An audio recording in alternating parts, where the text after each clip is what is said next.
Salut à tous, ici Funky Tigrou et on se retrouve pour une nouvelle vidéo pour vous montrer comment créer une sonnerie personnalisée pour votre iPhone.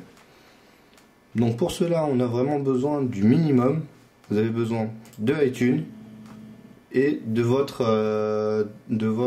musique en MP3. En tout cas il faut que ce soit lisible par iTunes. Donc comme vous pouvez le voir, moi dans ma bibliothèque iTunes je n'ai vraiment rien du tout. Donc voilà, ma bibliothèque de musique est vraiment vide. Donc je vais vous montrer comment intégrer une musique MP3 directement dans iTunes. Donc c'est vraiment très simple, vous prenez votre musique, vous la faites glisser dedans, vous relâchez et elle est intégrée à iTunes. Pas de problème. Donc maintenant on va s'intéresser à cette musique. Donc moi j'ai choisi Scata de Skrillex, que j'aime beaucoup. Donc pour cela, pour créer la sonnerie, on va faire un clic droit sur la musique. Vous allez dans obtenir des informations. Vous arrivez ici et vous cliquez ensuite donc sur options, l'onglet options en haut. Ensuite vous allez cocher début et fin, et en fait ça va être le début et la fin de votre sonnerie, sachant que votre sonnerie peut avoir un maximum de 30 secondes. Vous ne pouvez pas avoir moins que 30 secondes, vous ne pouvez pas avoir plus de 30 secondes de sonnerie, sinon votre téléphone et iTunes ne considérera pas ça comme une sonnerie, et tout simplement une musique en fait. Donc, vous allez donc écrire le moment où vous voulez que commence votre sonnerie, tout en gardant le schéma qui est avec les deux petits points qui sépare les minutes des secondes, et ici on voit la virgule qui sépare les secondes des millisecondes. Donc vous allez rentrer le moment que vous voulez, donc moi je mets 14 secondes et ici je mets 0, et comme j'ai le droit à 30 secondes, bon je sais pas trop combien elle va durer, je mets 34, ça fait 20 secondes, c'est amplement suffisant. Donc après vous mettez OK. Donc vous voyez, rien n'a changé, c'est juste que maintenant lorsque vous allez lancer la musique, elle va commencer directement au moment où vous avez mis début. Donc si je la lance, elle commence directement un peu plus loin. Donc voilà, elle commence un peu plus loin, et donc c'est le début de votre sonnerie. Donc il faut bien que vous sachiez ça. Donc si vous avez envie de modifier, c'est toujours faisable, vous refaites un clic droit, vous refaites obtenir des informations, et vous modifiez le moment où vous voulez que ça commence. Pareil pour la fin, si vous voulez que ça finisse un petit peu plus tard, un petit peu plus tôt, c'est vous qui jaugez. Si vous avez envie de rajouter un 1,001, etc., vous pouvez rajouter, du moment que pour vous ça colle impeccable. Donc là si on refait OK et que je relance, ça va commencer à un autre endroit que celui de tout à l'heure. Voilà.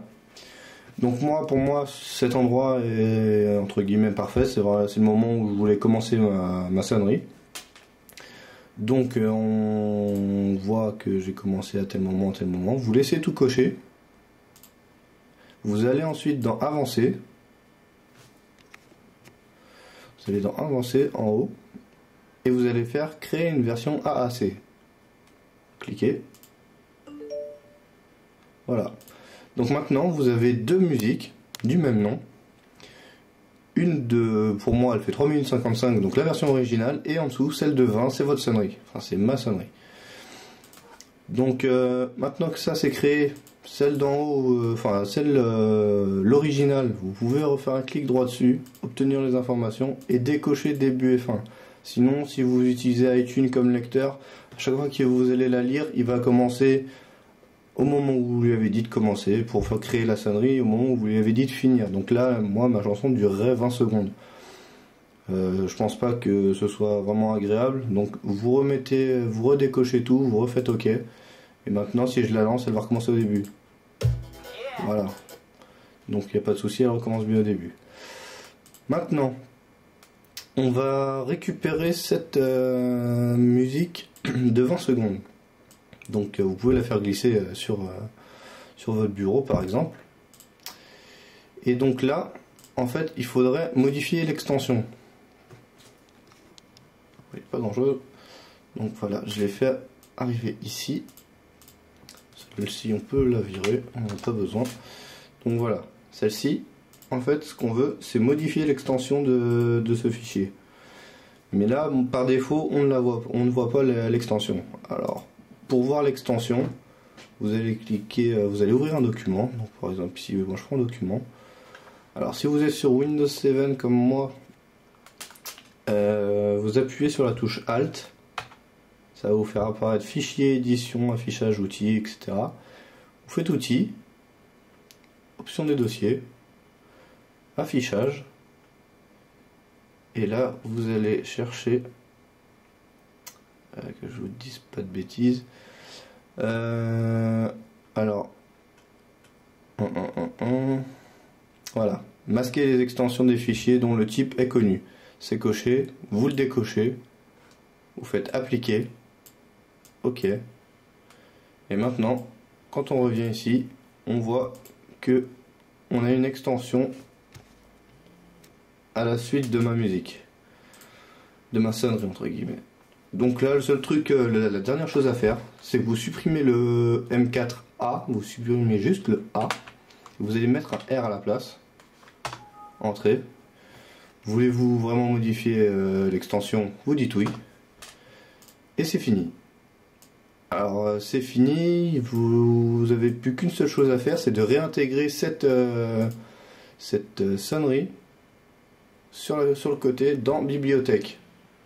Donc vous voyez, on est en haut là, on va la faire glisser et la mettre dans bibliothèque. Et si vous n'aviez pas, comme moi ici, je n'avais pas de... Donc, pardon, voilà, vous voyez, il n'y a pas d'onglet sonnerie.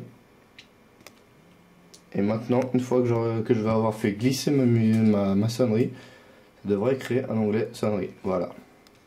Enfin, son, c'est pas vraiment sonnerie, c'est son. Donc son, et vous voyez qu'il y a ma musique maintenant dedans, ma sonnerie. Ensuite, pour l'intégrer à votre iPhone, c'est pas plus compliqué. Vous cliquez sur votre iPhone, vous allez dans son, synchroniser les sons, soit tous les sons de votre bibliothèque, soit vous les sélectionnez. Donc moi il n'y en a qu'une. Appliquer, effacer, synchroniser, il n'y a pas de souci. Transférer, etc. Voilà, tout simplement. Ensuite, vous n'avez plus qu'à aller sur votre iPhone. Voici mon iPhone. Vous allez dans les réglages.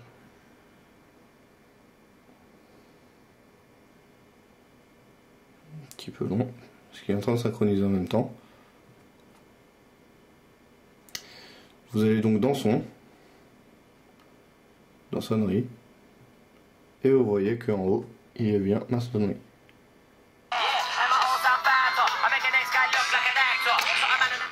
Voilà, tout simplement. Maintenant j'ai ma petite sonnerie que vous pouvez utiliser également comme réveil.